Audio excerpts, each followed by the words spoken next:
ಕೋಲಾರ ಜಿಲ್ಲಾಸ್ಪತ್ರೆಯ ಅವ್ಯವಸ್ಥೆಯನ್ನು ಸರಿಪಡಿಸುವವರು ಯಾರು? ಸುಮಾರು 4-5 ತಿಂಗಳಿಂದ ಕಾಯಂ ಜಿಲ್ಲಾ ಶಸ್ತ್ರಚಿಕಿತ್ಸಕರಿಲ್ಲದೆ, ಇಲ್ಲಿನ ಆಸ್ಪತ್ರೆಯಲ್ಲಿಯ ಸಿಬ್ಬಂದಿಗೆ ಲಂಗು ಲಗಾಮಿಲ್ಲದೆ 3 ಜಿಲ್ಲೆ ಅಂದರೆ ಕೋಲಾರ, ಚಿಕ್ಕಬಳ್ಳಾಪುರ, ಬೆಂಗಳೂರು ಗ್ರಾಮಾಂತರ, ತುಮಕೂರು ಮತ್ತು ಹೊರ ಆಂಧ್ರ ಮತ್ತು ತಮಿಳುನಾಡಿಂದ ಬರುವ ಸಾವಿರಾರು ಜನ ರೋಗಿಗಳ ಜೊತೆ ಇಲ್ಲಿನ ಸಿಬ್ಬಂದಿ ಚೆಲ್ಲಾಟವಾಡ್ತಾಯಿದ್ದಾರೆ. ಕೆಟ್ಟು ನಿಂತಿರೋ ಒಂದು MRI ಸ್ಕ್ಯಾನು, CT ಸ್ಕ್ಯಾನ್, ಯಾಕಂದರೆ ಅವ್ರು ಬಿಲ್ ಕೊಟ್ಟಿಲ್ಲ ಅಂತೇಳಿ ಅದನ್ನು ಸ್ಥಗಿತ ಮಾಡ್ತಾರೆ. ಇನ್ನು ರಕ್ತ ಪರೀಕ್ಷಾ ಕೇಂದ್ರಗಳಲ್ಲಿ ಆ ಒಂದು CBC ಯಂತ್ರಗಳು ಸಂಪೂರ್ಣವಾಗಿ ಹದಗೆಟ್ಟಿದೆ. ಇನ್ನು ಮಕ್ಕಳ ಸ್ವಚ್ಛತೆ ಅನ್ನೋದು ಮರೀಚಿಕೆಯಾಗಿದೆ. ಇನ್ನು ಯಾಕಂದರೆ ಜಿಲ್ಲಾಸ್ಪತ್ರೆ ಎಂಬುದು ಅವ್ಯವಸ್ಥೆಯ ಆಸ್ಪತ್ರೆಯಾಗಿ ಮಾರ್ಪಟ್ಟಿದೆ. ಇದನ್ನು ಸರಿಪಡಿಸಬೇಕಾದಂಥ ಜಿಲ್ಲಾ ಉಸ್ತುವಾರಿ ಸಚಿವರು ಮೂಢ ಹಗರಣದಲ್ಲಿ ಮಾನ್ಯ ಗೌರವಾನ್ವಿತ ಮುಖ್ಯಮಂತ್ರಿಗಳನ್ನು ರಕ್ಷಣೆ ಮಾಡುವುದರಲ್ಲಿ ನಿರತರಾಗಿದ್ದಾರೆ ಹೊರತು ಕೋಲಾರ ಜಿಲ್ಲೆಯನ್ನು ಸಂಪೂರ್ಣವಾಗಿ ಮರೆತು ಬಿಟ್ಟಿದ್ದಾರೆ. ಇನ್ನು ಜನಪ್ರತಿನಿಧಿಗಳು ಹೇಳ್ತಾರೆ ಅವ್ರಿಗೆ ಲಕ್ವ ಬರಲಿ, ಅವ್ರಿಗೆ ಕೈ ಕಾಲುಗಳು ಹೋಗಲಿ, ಅವ್ರಿಗೆ ಆ ರೋಗ ಬರಲಿ, ಈ ರೋಗ ಬರಲಿ, ಜನಪ್ರತಿನಿಧಿಗಳು ಹೇಳ್ತಾರೆ ಹೊರತು ಯಾರಿಗೂ ಬರ್ತಾ ಇಲ್ಲ. ಇಲ್ಲಿ ನೋವು ಅನುಭವಿಸ್ತಾ ಇರೋದು ಬಡ ರೈತ ಕೂಲಿ ಕಾರ್ಮಿಕರು. ಸುಮಾರು 3 ತಿಂಗಳಿಂದ ಡೆಂಗ್ಯೂ ಮತ್ತಿತರ ವೈರಲ್ ಫೀವರಿಂದ ಗ್ರಾಮೀಣ ಪ್ರದೇಶ ಮಕ್ಕಳು, ಹಿರಿಯರು ಇವತ್ತು ಒದ್ದಾಡ್ತಾ ಇದ್ದಾರೆ. ಸಮರ್ಪಕವಾದ ಗೌರ್ಮೆಂಟ್ ಅಂದರೆ ಸರ್ಕಾರಿ ಆಸ್ಪತ್ರೆಗಳಲ್ಲಿ ಚಿಕಿತ್ಸೆ ಸಿಗ್ತಾ ಇಲ್ಲ.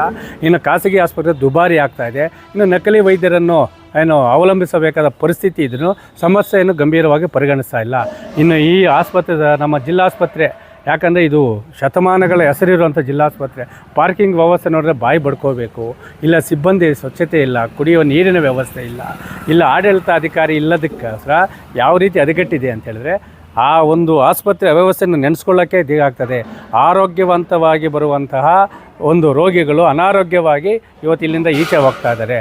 ಇದನ್ನು ಸಮಸ್ಯೆಯನ್ನು ಗಂಭೀರವಾಗಿ ಪರಿಗಣಿಸದ ಕಾರಣ ದಿನಾಂಕ 2/10/2024 ಬೆಳಗ್ಗೆ 11 ಗಂಟೆಗೆ ನಾವು ಇದು ಗಾಂಧಿ ಜಯಂತಿಯಂದು ಇಡೀ ದೇಶನೇ ಸ್ವಚ್ಛತೆ ಮಾಡ್ತಾಯಿದ್ರೆ ನಮ್ಮ ಜಿಲ್ಲಾಸ್ಪತ್ರೆಯನ್ನು ಸ್ವಚ್ಛತೆ ಮಾಡಿ ಅವ್ಯವಸ್ಥೆಯನ್ನು ಸರಿಪಡಿಸಿ ಕಾಯಮ್ಮು ಇದನ್ನು ಶಸ್ತ್ರಚಿಕಿತ್ಸಕರನ್ನು ನೇಮಕ ಮಾಡಿ ಹದಗೆಟ್ಟಿರುವ ವ್ಯವಸ್ಥೆಯನ್ನು ಸರಿಪಡಿಸಿ ಕಾಯಮ್ಮು ಒಂದು ವೈದ್ಯರನ್ನು ನೇಮಕ ಮಾಡಬೇಕು ಮತ್ತು ಖಾಲಿರೋ ಹುದ್ದೆಗಳನ್ನು ಭರ್ತಿ ಮಾಡಿ ಬಡ ರೈತ ಕೂಲಿ ಕಾರ್ಮಿಕರ ಆರೋಗ್ಯವನ್ನು ರಕ್ಷಣೆ ಮಾಡಬೇಕಂತೇಳಿ ರೈತ ಸಂಘದಿಂದ ನಾಳೆ ಬೆಳಗ್ಗೆ 11 ಗಂಟೆಗೆ ಗಾಂಧಿ ಜಯಂತಿಯಂದು ಗಾಂಧಿ ಫೋಟೋ ಸಮೇತ ನಮ್ಮ ದೇಹ ಮತ್ತು ಏನಿವತ್ತು ಸ್ವಚ್ಛತೆ ಮಾಡೋಕ್ಕೆ ಹೊರಟಿದ್ದೀರಾ ಕೇಂದ್ರ ಮತ್ತು ರಾಜ್ಯ ಸರ್ಕಾರ ಮತ್ತು ಜಿಲ್ಲಾಡಳಿತ, ಅದೇ ರೀತಿ ಜಿಲ್ಲಾಸ್ಪತ್ರೆಯನ್ನು ಸ್ವಚ್ಛತೆ ಮಾಡಿ ಆರೋಗ್ಯವನ್ನು ಕಾಪಾಡಿಕೊಳ್ಳುವ ಈ ಹೋರಾಟಕ್ಕೆ ಸಮಸ್ತ ರೈತ ಪರ, ದಲಿತ ಪರ, ಕನ್ನಡ ಪರ ಎಲ್ಲ ಹೋರಾಟಗಾರರು ಸಹಕರಿಸಿ ಜಿಲ್ಲಾಸ್ಪತ್ರೆಯನ್ನು ಉಳಿಸಿ ಬಡ ರೋಗಿಗಳ ಆರೋಗ್ಯವನ್ನು ರಕ್ಷಣೆ ಮಾಡಬೇಕೆಂದಲೂ ಮನವಿಯನ್ನು ಮಾಡ್ತಾಯಿದ್ದಾರೆ.